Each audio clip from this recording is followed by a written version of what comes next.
ব্যারাকপুরে মেয়ে এই জায়গা যাচ্ছে, আরও বড় জায়গা যাক। মানে ভারতবর্ষের সব থেকে টপ যে জায়গা, মানে যেখানে ওর শিক্ষা যোগ্যতাটাকে মূল্যাঙ্কন করা হয়, সেই জায়গা পৌঁছক, আমাদের এই আশীর্বাদ আছে।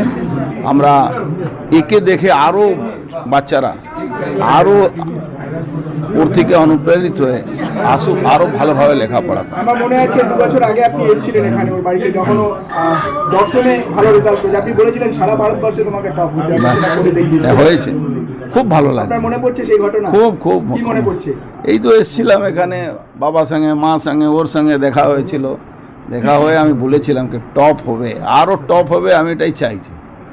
দেখুন, ব্যারাকপুরে অনেক ব্যাপারে নাম আছে, এটাও একটা ব্যাপার হলো যেখানে নাম আছে। ভাই মঙ্গল পাণ্ডে সিপাহী বিদ্রোহ সব থেকে আগে হয়েছিল। তারপরে দেখো অনেক ঋষিমুনি এখানে ছিলেন, ঋষি বঙ্কিমচন্দ্র চট্টোপাধ্যায় এখানে থেকে হয়েছে, অনেক লোক। আর একটা জেল তৈরি হলো আমাদের ব্যারাকপুর থেকে, এটা তো নিশ্চিতভাবে আমাদের খুশির ব্যাপার। একটা সময় সব থেকে বড় ইন্ডাস্ট্রিয়াল হাব ছিল, সেটাও তো ব্যারাকপুরই ছিল। ব্যারাকপুরকে কেন্দ্র করে করা হয়েছে ব্যারাকপুর শিল্পাঞ্চল। এ তো অন্য নাম দিয়ে ওই পানিহাটি আর কামারহাটি শিল্পাঞ্চল হয় না, এটা ব্যারাকপুর শিল্পাঞ্চল। এই শিল্পাঞ্চল থেকে একটা মেয়ে, আমাদের বাড়ির মেয়ে, অত বড় জায়গা গেছে, প্রাউড। অনুষ্কা ব্যারাকপুরের, অনুষ্কা পানিহাটির নয়। এটা নিয়ে আমার পানিহাটি স্কুলের ছাত্রী, কিন্তু অনুষ্কা আমাদের ব্যারাকপুরের গর্ব। এটা কিছু কিছু জায়গায় পানিহাটির অনুষ্কা বলা হচ্ছে, এটা নিয়ে আমার একটা ছোট্ট আপত্তি আছে ব্যারাকপুরের বাসিন্দা হিসাবে। দ্বিতীয়ত, ওর সাথে আমি কথা বললাম, ইঞ্জিনিয়ারিং নিয়ে পড়বে, এরোস্পেস নিয়ে পড়ার ইচ্ছা, ওয়ান্ডারফুল। মানে এই ধরনের এরোস্পেস নিয়ে পড়াশোনার যারা চিন্তাভাবনা রাখে, খুব কমেন্ডেবল।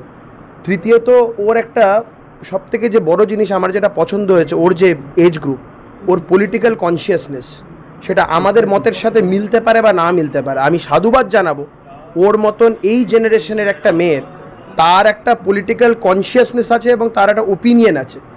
আমি খুব সাধুবাদ জানাবো এবং পরিবারের আপব্রিঙ্গিংকে সাধুবাদ জানাবো। আমাদের পক্ষে বা বিপক্ষে সেটা বড় কথা নয়, আমাদের বিপক্ষে মতাদর্শ হলেও ওর যে পলিটিক্যাল কনসিয়াসনেসটা এই বয়স থেকে আছে, এটা অত্যন্ত সাধুবাদ জানানোর একটা বিষয়।